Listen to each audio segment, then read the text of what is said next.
প্রকৌশল কাজ সংস্কার বলতে আমরা জানি যে আমাদের হলো যে ইঞ্জিনিয়ারিং ডিগ্রি, এরা হলো যে বিএসসি ইঞ্জিনিয়ার একটা ডিগ্রি থাকে আর কি, যেগুলো হলো যে আহ, মানে যেগুলো যে বিশ্ববিদ্যালয়গুলো বিএসসি ইঞ্জিনিয়ারিং ডিগ্রি দিয়ে থাকে আর কি।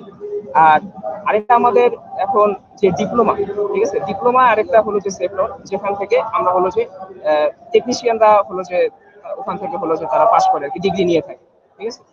তো এখন যে বিভিন্ন পোস্ট আছে, যে দশম গ্রেডের যে পোস্ট গুলো আছে, দশম গ্রেডের পোস্ট গুলোতে দেখা যায় যে ডিপ্লোমাদের এন্ট্রি পোস্ট 2013 সাল থেকে যেটা নির্ধারণ করা হয়েছে আর কি, ঠিক আছে, যে দশম গ্রেডের এন্ট্রি পোস্ট তাদের হলো 100%, তারা ডিপ্লোমারাই শুধু অ্যাপ্লাই করতে পারবে আর কি। সেই পোস্টার নাম হলো সাব অ্যাসিস্ট্যান্ট ইঞ্জিনিয়ার, ঠিক আছে। তো সাব অ্যাসিস্ট্যান্ট ইঞ্জিনিয়ার ওই পোস্টের নামে ইঞ্জিনিয়ার আছে, কিন্তু সেই পোস্টটাতে 100% টেকনিশিয়ানরা শুধু অ্যাপ্লাই করতেছে, ঠিক আছে।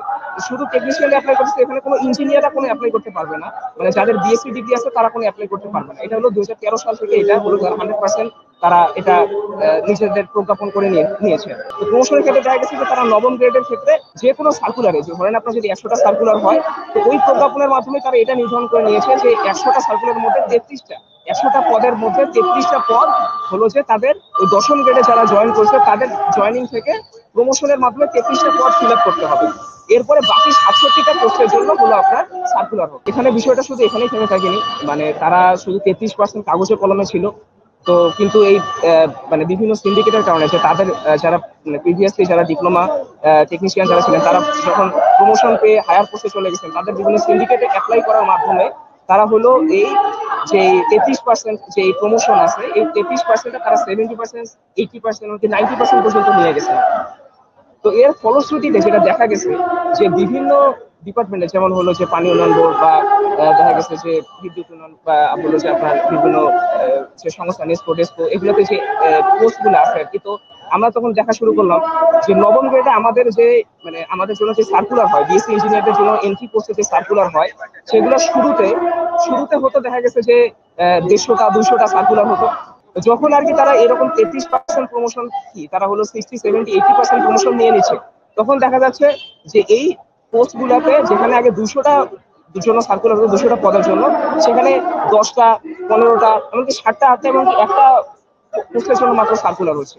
মানে আমাদের জন্য তো দশম গ্রেড তো নাই বিএসসি ইঞ্জিনিয়ারদের জন্য। তো আমরা আমাদের যে এন্ট্রি পোস্ট নবম গ্রেডে, সেই নবম গ্রেডে তারা হলো যে তাদের এই অবৈধ প্রমোশনের কারণে, অনৈতিকভাবে মানে সিন্ডিকেট প্রমোশনের কারণে আমাদের হলো নবম গ্রেডের এন্ট্রি পোস্ট গুলো আমাদের চলে যাচ্ছে। যে একটা দফা হচ্ছে যে দশম গ্রেড উন্মুক্ত ঘোষণা করতে হবে। শুধু বুয়েট থেকেই যে বিএসসি ইঞ্জিনিয়াররা বের হয় এমনটা না। আজকে আন্দোলনের পরে আমরা হলো 4টা দাবি আমরা প্রেস ব্রিফিং করেছি আর কি, ঠিক আছে।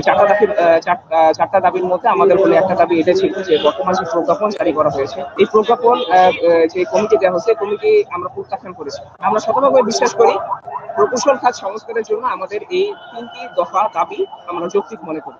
তো এই দাবির যৌক্তিকতা আলাদাভাবে নিরূপণ করার কোনো দরকার নেই আমরা বলে মনে করি। তো আমরা এই কমিটি গঠনের এই সিদ্ধান্তকে আমরা প্রত্যাখ্যান করেছি। এখন আন্দোলন দেখা যাচ্ছে আমাদের হলো, এখন আমরা শাহবাগে অবস্থান কর্মসূচি পালন করছি। আমাদের এখানে উপদেষ্টা মণ্ডলী আসার আমরা আলটিমেটাম দিয়েছি। তো উপদেষ্টা থেকে স্বরাষ্ট্র উপদেষ্টা, যেহেতু আজকে আমাদের উপর হামলা হয়েছে, তো আমরা স্বরাষ্ট্র উপদেষ্টাকে এখানে আসতে বলেছি। স্বরাষ্ট্র উপদেষ্টা আসার পরে তার রেসপন্সের উপর ভিত্তি করে আমরা হলো যে আমরা পরবর্তী কর্মসূচি আমরা বলবো আর আমাদের পরবর্তী কর্মসূচি কি হবে। আমরা যমুনার সামনে যাইনি, আমরা হোটেল ইন্টারকন্টিনেন্টালের সামনে ছিলাম। এই সময় পুলিশ আমাদের উপর লাঠিচার্জ করা শুরু করে, এবং শুধু লাঠিচার্জ করাই থেমে থাকেনি, যদি শুধু লাঠিচার্জ করতো, তারা আমাদের উপর সাউন্ড গ্রেনেড হামলা করেছে। শাহেদ নাসির তার নাম, সে এখন ডিএমসি তে ভর্তি আছে। একটা স্প্লিন্টার তার পাকস্থলী ফুটা করে দিচ্ছে, ঠিক আছে। এখন ডাক্তাররা তার আসলে সার্জারি করতে ভয় পাচ্ছে যে তার কি পরিস্থিতি হবে। তার পরিস্থিতি এখনো অনেক বেশি ক্রিটিক্যাল।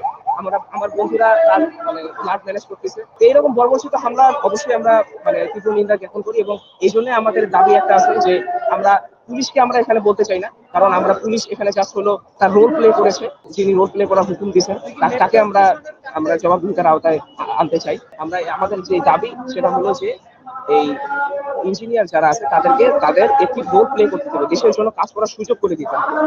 টেকনিশিয়ানদেরকে আপনি ইঞ্জিনিয়ার বানাবেন, এর মাধ্যমে কখনোই আপনি মানে ইঞ্জিনিয়ার যে সার্ভিস দিতে পারবে সেই সার্ভিস আপনি কখনোই পাবেন না। শুধু ইঞ্জিনিয়ারিং সেক্টরে না, আমি যেটা বললাম যে এই সেক্টরটা যদি সংস্কার করা হয়, ইঞ্জিনিয়াররা যদি তাদের প্রকৃত চাকরি পায়, চাকরি করার সুযোগ পায়, এই সেক্টরগুলোতে ইঞ্জিনিয়াররা যদি তাদের ইঞ্জিনিয়ারিং সেক্টরে যদি চাকরি করতে পারে, তাহলে অন্য সকল সেক্টরের উপর চাপ কমে যাবে।